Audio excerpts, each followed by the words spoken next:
The live cast here at E3 at the PlayStation booth.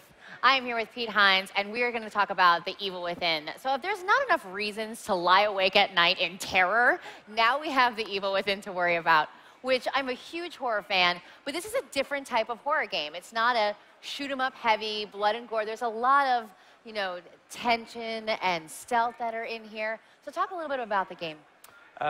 Evil Within is being developed by Tango Game Studios, led by legendary game designer Shinji Mikami. And as the creator of Resident Evil and one of the creators of the survival horror genre itself, he wanted to create a game that took survival horror back to its roots.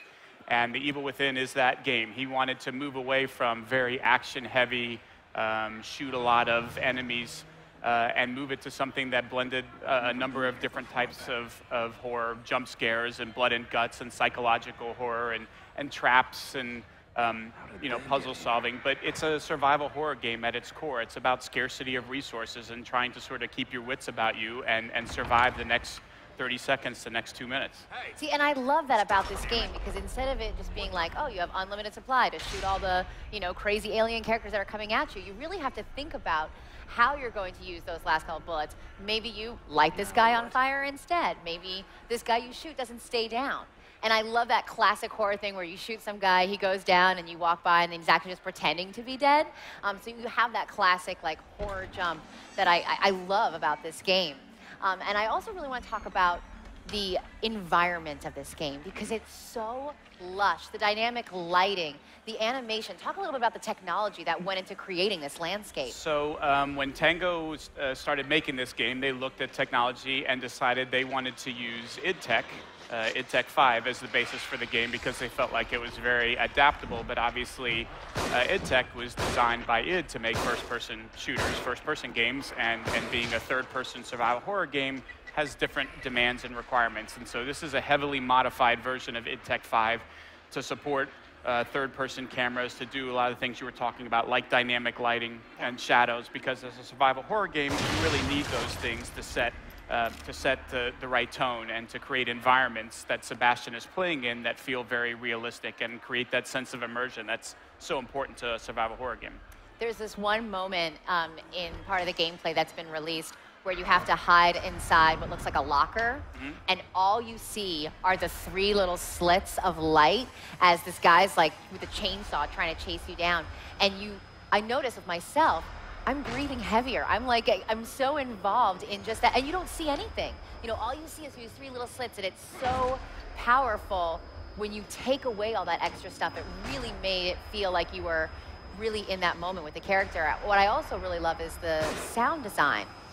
The very beginning, where he's hanging upside down, and he's kind of swaying back and forth. Swinging yourself back and forth, yeah. Yeah, you hear the rope creak. You hear the little drops of blood and the sloshing as he's cutting up bodies in the other room. I mean, how important was it for you guys to capture all of that sound to add to the richness of the landscape? I think they do an excellent job of using 2 things. Number one is the music that you referenced. I think is terrifically atmospheric and used in the right places to set a certain tone. And then the other is the sound effects themselves, and not just the atmospheric stuff like the sound of dripping or the squishing as you're walking over some dead bodies or whatever, but also using different sound effects at key moments where it's finding that balance of the highs and lows, right? If it's always at 10 and it's constant combat and tension, then you essentially become numb to it after a certain period of time, because it's unrelenting.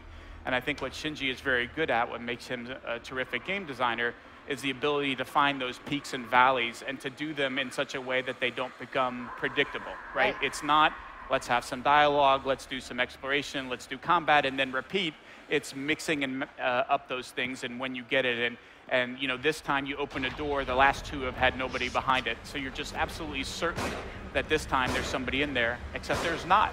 Right. And so now you're even more tense, because you're like, okay, well, I know it's coming. I'm not just going to walk through the rest of this game. So using sound effects sometimes as you're walking through an empty room and they just play a quick sound effect, it scares the hell out of you. Yes. Nothing actually happened. And so it's playing with the player's emotions and keeping them off balance. I think the sound design does a great job of enhancing that experience. If you guys get a chance, go to the website at Evil Within, because they have this really great footage of not gameplay, of people playing the game and you're watching their faces. And I love it because some people are like, ugh, you know, like get all grossed out by what they're looking at.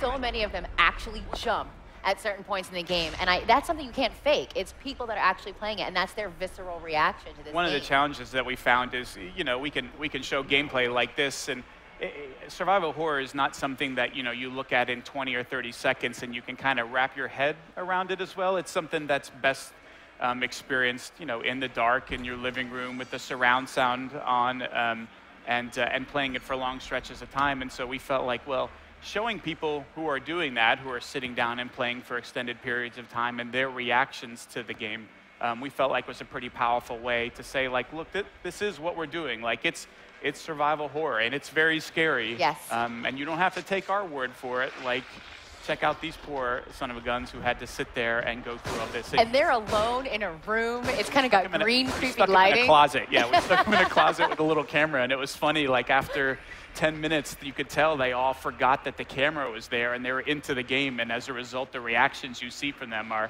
really good. And it was a fun way to sort of highlight what the game is about and what it's trying to do for folks like yourself who love being scared and I love being frightened.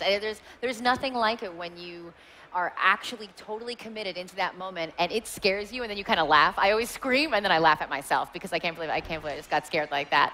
But yeah, and the fact that it changes every time, like you die this way, you come back to life, you do that exact same scenario, it's not going to be the same. It is a game that has a dynamic element to it that, again, it's difficult to appreciate when you're watching it demoed because you see somebody playing it and you think like, well, that was all scripted to happen that way. But the fact of the matter is the game does have a lot of dynamic elements. The way the AI will react or move will be different. If you die and replay the scenario, they're not going to do the exact same thing. If you That's so cruel. We're going to try and go back and redo it. It's like, nope, that won't work this time. If you shoot them in the head, like sometimes they're actually dead and sometimes they're not dead. They're laying there trying to draw you in because one of the ways you dispose of corpses is to light them on fire. So they will go down as if they were shot and wait for you to get close and then jump up and attack you. And if they do it one time, the next time they might not. But just the fact that you don't actually know and you can't really predict how the enemies are going to react, whether or not that bullet is going to kill the guy or not, just adds more of that uncertainty to the game that never lets you feel comfortable and in control of what's going on, which again is part of sort of creating this environment and this tension for a good survival horror game.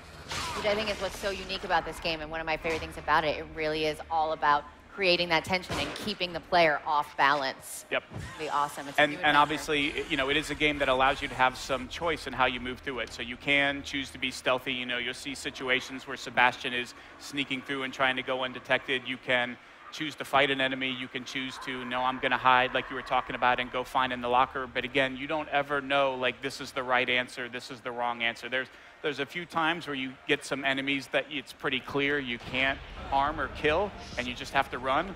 But it's all of the ones in between where you're like, well, I have 2 bullets. Like, maybe I can kill that guy, or like, maybe I'm going to die badly. And it's that uncertainty and allowing you the flexibility to figure out how you want to handle a situation. Are you going to leave the traps in the environment and try and lure enemies into them? Are you going to try and disarm them and use them to create bolts that you can use on your enemies? Like, it's that player choice and a bit of freedom there that really makes it an engaging and compelling game. And it makes it different for every player then. So when, you know, you might not have the exact same experience your friend is having playing the game. Exactly. I love how different all the baddies are. Like, just in the short piece of game footage that we see online, you know, you see at least 5 different types of bad guys that all look grotesque. They've had like some massive chemical problem and spill that's happened in their neighborhood, and they're all kind of creepy, but totally different. How much thought went into all the different types of character design with all the different bad guys? Yeah, it's really a mix of wanting to make sure that like it didn't come across as just generic zombie bad guys that are sort of wash, rinse, repeat. I find it interesting playing through the game that inevitably you'll come across an enemy who has been disfigured or had something horrible done to him, you know, metal spikes sticking through various parts of their bodies that I hadn't seen before, and just little touches like that, you know, make everything feel just a little bit different and just a little bit unique, and then mixing up when you get sort of the regular enemies and when you get ones that provide a combat challenge that you haven't seen before, like they'll go invisible, and all of a sudden they go invisible for long periods until they appear and attack you. And again, it's a combat puzzle that now all of a sudden I'm completely thrown off because I've been fighting enemies like this for the last 10 minutes, and now I have this enemy that is using some technique that I haven't seen before, and I have to quick deal with that.